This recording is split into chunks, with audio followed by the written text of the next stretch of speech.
Thank you for joining us on this episode of Truly Medicine. Josh and myself are very honored to be able to listen alongside you and learn more about these incredible stories. Today on the podcast, we have Sami Diffee. Sami has struggled with undiagnosed GI problems from about the age of 10. Additionally, she has struggled with depression, anxiety, panic attacks, self-harm, eating disorders, suicidal tendencies, and more for as long as she can remember. Sami has also overcome many addictions, and she attributes most of her well-being to her medical cannabis use. Welcome, Sami. Hello, thank you for having me. Yes, cannabis has been a huge part of my life. I got a long list of issues you just listed off there. Well, I think that's a long list of issues is something that I think we all have, at least in the cannabis world. Anyway, so you're in good company for sure. Oh, that's great to hear. Well, Sami, tell us a little bit about, we did talk a little bit about some issues that you had early on in your life. Do you want to kind of talk about those a little bit? Yeah, for sure. So, from what I can recall, about 10 years old, I really started getting some feelings about myself that weren't positive. I didn't feel good enough. I didn't feel whole. I didn't feel like I was a person I was supposed to be. And being so young, that's kind of a weird feeling. Didn't really ever feel super comfortable talking to my family about it. So I started to self-medicate, and like you mentioned, eating disorders and self-harm, suicidal ideation, that started at a very young age, and not really knowing how to place that, being so young, you start trying to figure out something else that works for you. And drinking started for me about 12 years old, and it went on from there. Yeah. So the drinking, was that introduced as something, more fun, like from an adult, or was it something that you purposely used to kind of get away from that feeling at that age? So being that age, my parents, they struggled with addiction themselves. My great grandparents, I come from a long line of addicts, thing. Yeah. and having that, and they hid it a lot. They hid their drinking, so I was really curious about that, and why is it such a big secret? And so it kind of started out experimental. This is after eating disorders and cutting. I just kind of wanted to see what the escape was. My dad was heavily addicted to alcohol and several other things, so he would seclude himself, and I was like, maybe he's figuring something out. Maybe he's got something going on there. So I started drinking to feel something else at that age, and that intention of masking and hiding those ugly feelings, that started very, very young for me. Sure. And so if if I'm hearing you correct, you kind of almost felt that it was working for your father, that maybe the drinking was a way that was actually helping him with Correct. his issues? Yes. Yeah. I'm sorry, say again? Yeah, no, I was just agreeing with you that, it's definitely difficult for a kid who, at such a young age is dealing with those things, and they kind of feel like that what their parents is doing is working. You kind of feel, that you are kind of headed down that right path. It's something that's right. Culturally acceptable, I guess, kind of sometimes is where, me and James land on things, is that, you do see people doing this everywhere, and if it's working for them, then, maybe it'll work for me. Exactly. And I was looking for something to answer why, I felt that everyone else was this hard on themselves, and, this, negative towards themselves, and like you said, it seemed like they had it figured out, and Sure. they were living Christian lives and living this good, perfect life. But at the root of it, things were actually really falling apart, and I didn't see that for probably about another 3 or 4 years. Right.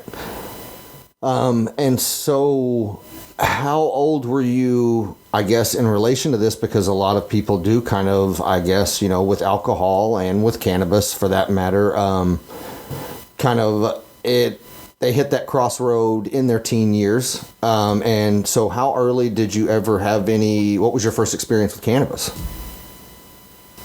So my first experience with cannabis, this did not come until I was 15 years old, far after I ever started drinking and smoking and self-harming. And I was always very negative towards it. I was very hard against it. Again, coming from a religious background, that was a big no-no. I had some friends, and they introduced me to cannabis, and they didn't really have the right intentions of using cannabis. Obviously, we were 15 years old, but Sure. Once I opened that door, things were better for me. In some ways, I was starting to realize that I was doing these other things to cover up all of the stuff that I was trying to, press down and numb myself from. And that also helped a ton with my eating disorders and my stomach issues.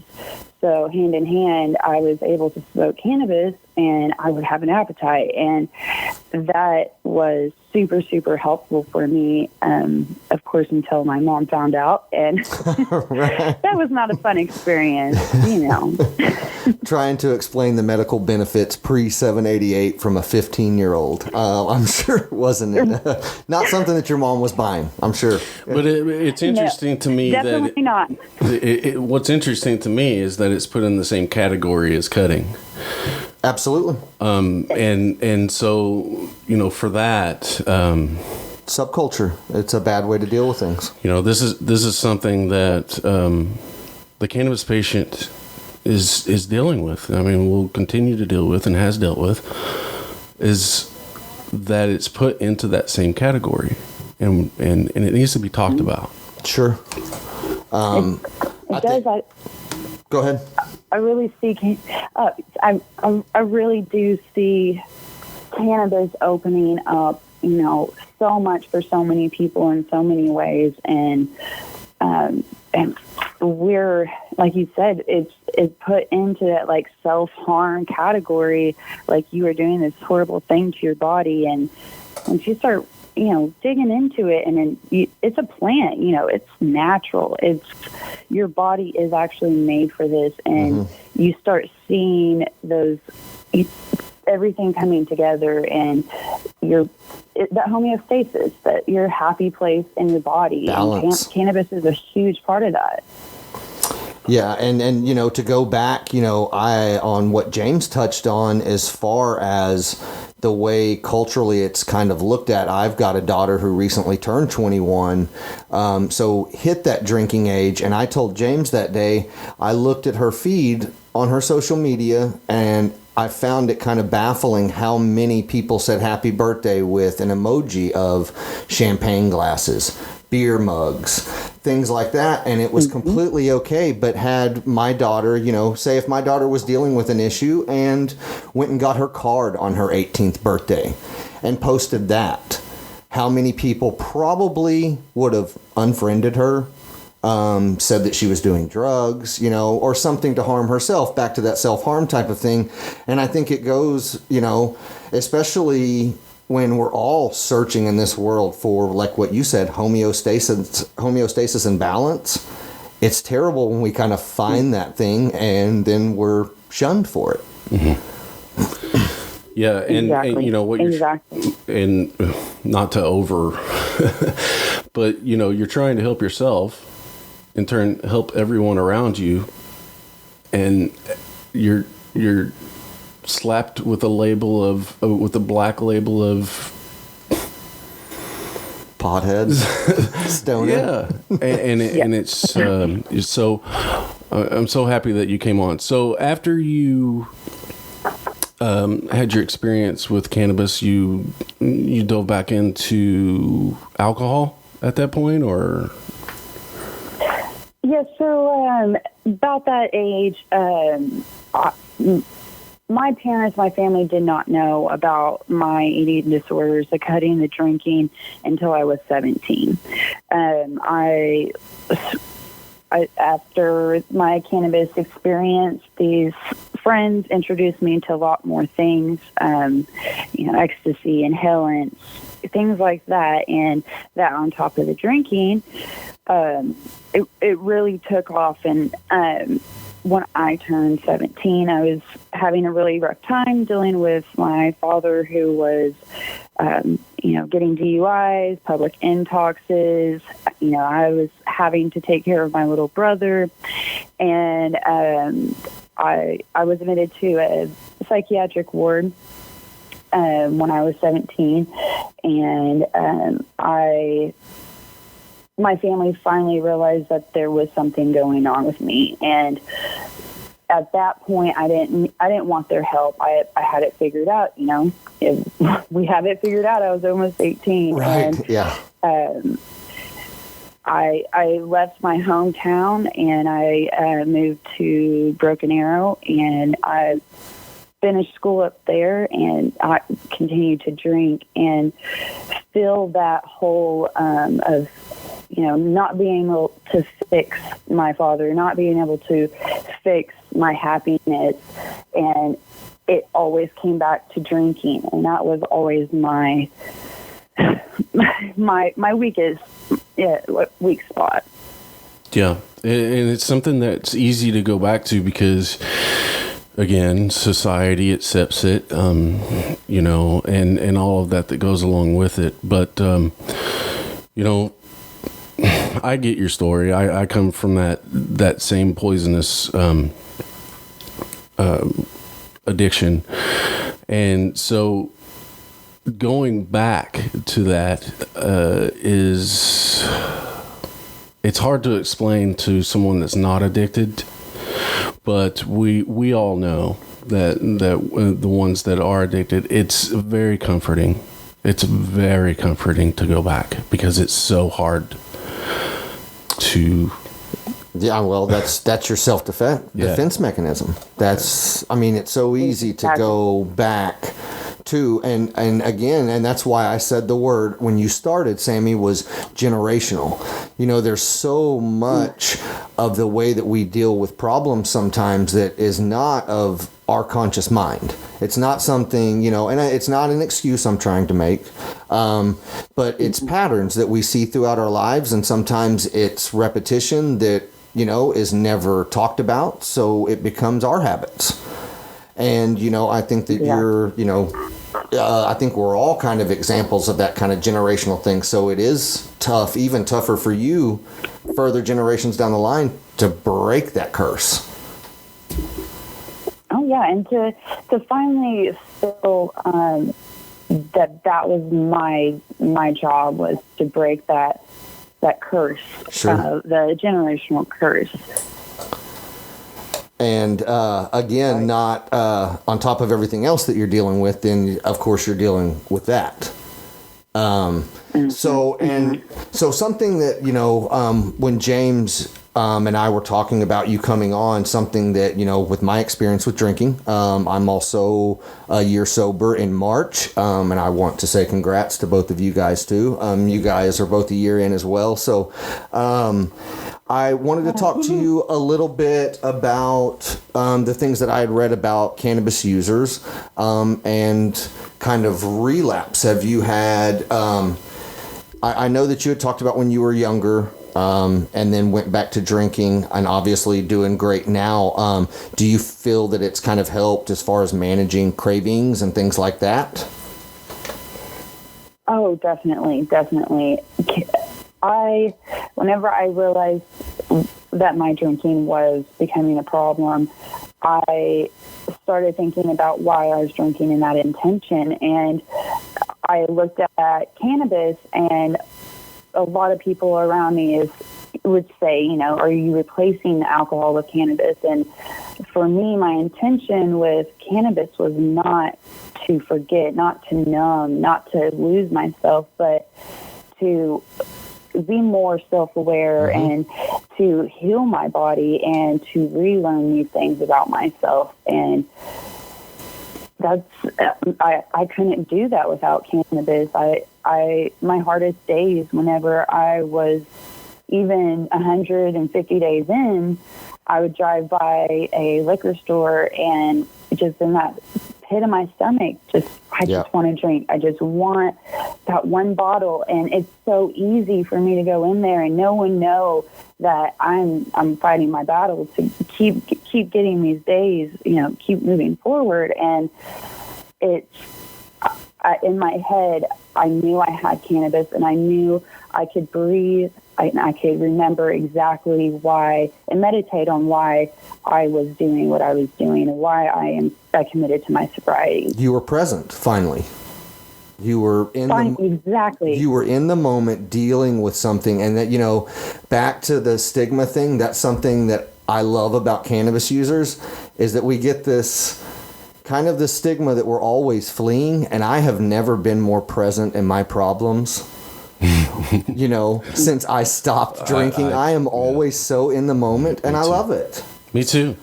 I agree with you, and that stigma of, the non-cannabis user is going to look at what society has put on you to tell you what a cannabis user is, and we want to just sit in the couch and be, sometimes I do want to sit in the couch and be lazy. You ever had a bad Monday? Yeah. But you know what? I also use cannabis as it helps me focus. I mean, it helps me work on myself. It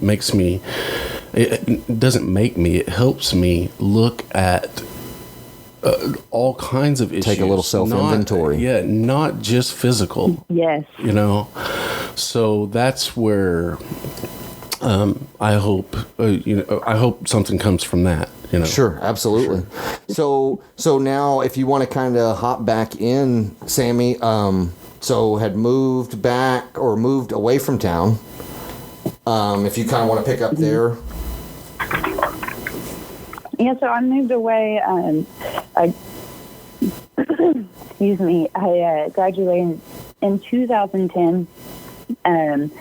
I picked up on some pain pills, and I struggled with that.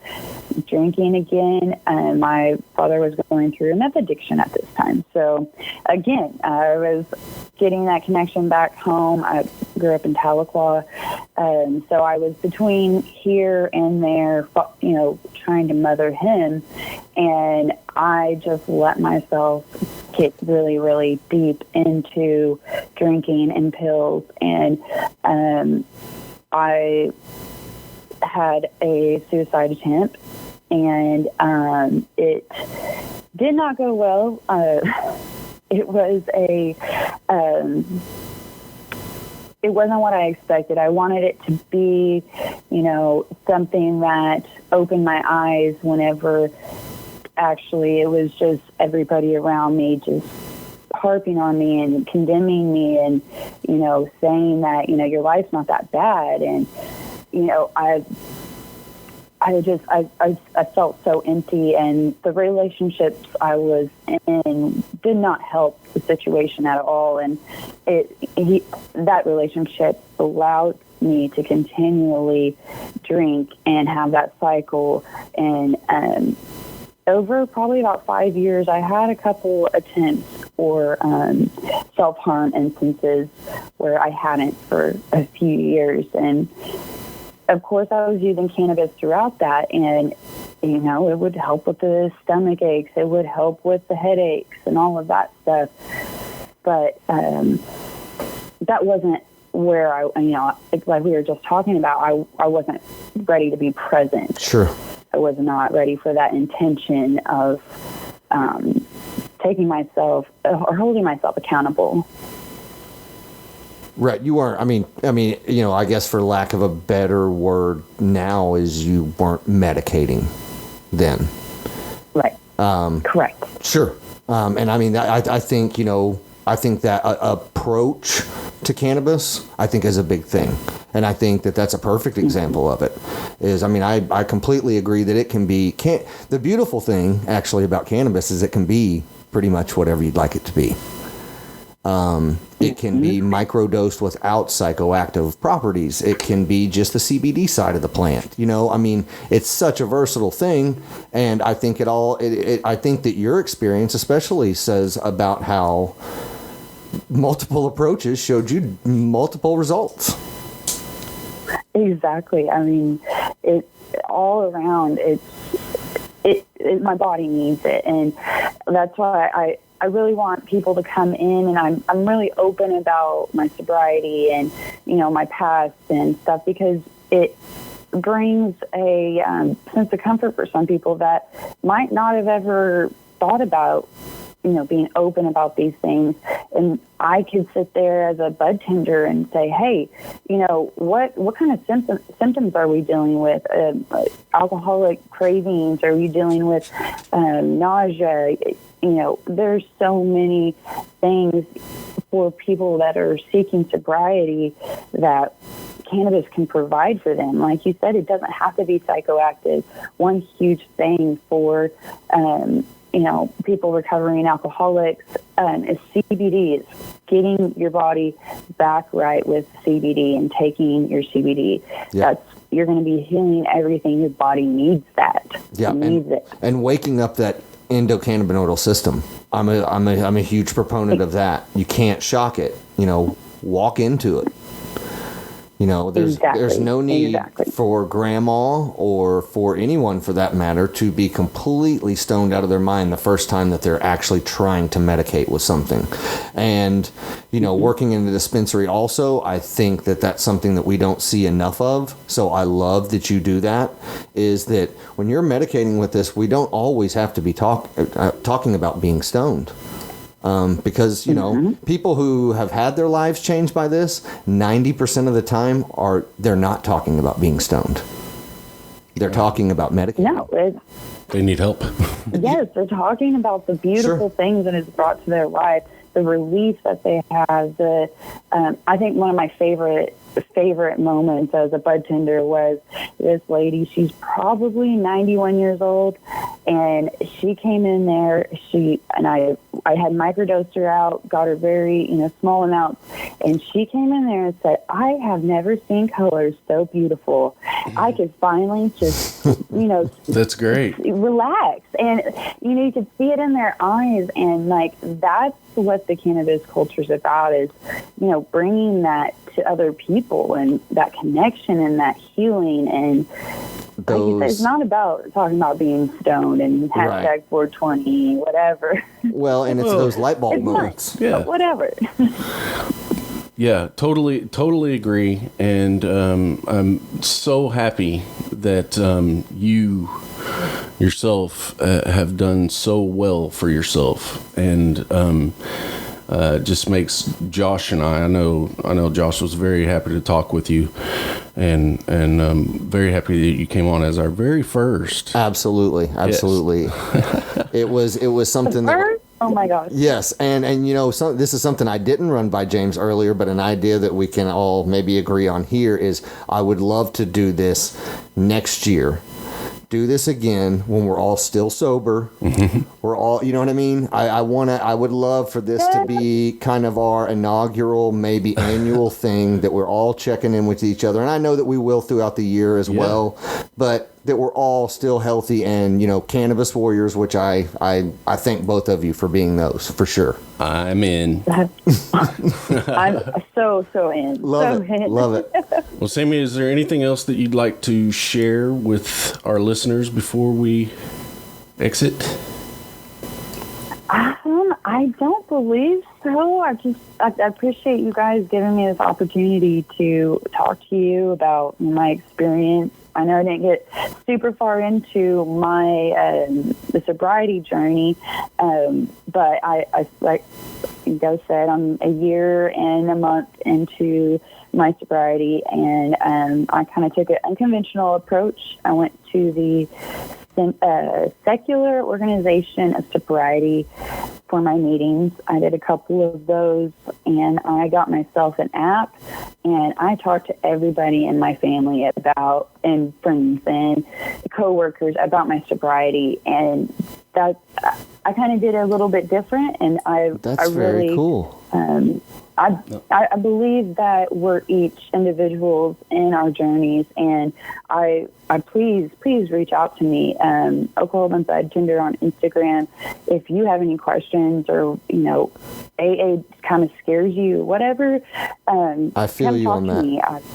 I'm here for that. Yeah, I that's something I was the same way. I'm a very pig-headed, stubborn man, and it was one of those things. I was going to do it on my own terms if I was going to do it, and I didn't want to be in there chanting with the group and things like that. And I mean, I'm not bagging it either, so I hope nobody takes it that way. But it just wasn't for me, right. And I think that's awesome, Sammy, because sometimes I kind of felt alone in that kind of school of thought, for sure, and yeah. I think that's awesome. And everyone has their own way of help, and there are many ways out there. So if you are battling an addiction, please reach out. Absolutely, there is help. Please, I mean, call me. I'll reach out to the show, whatever. I'll do whatever I can. I promise you that. So, but we do want to let our listeners know that if you feel that this podcast is something that you think that would benefit others, and if you would consider the possibility of changing someone's life that may be in need, please share this podcast.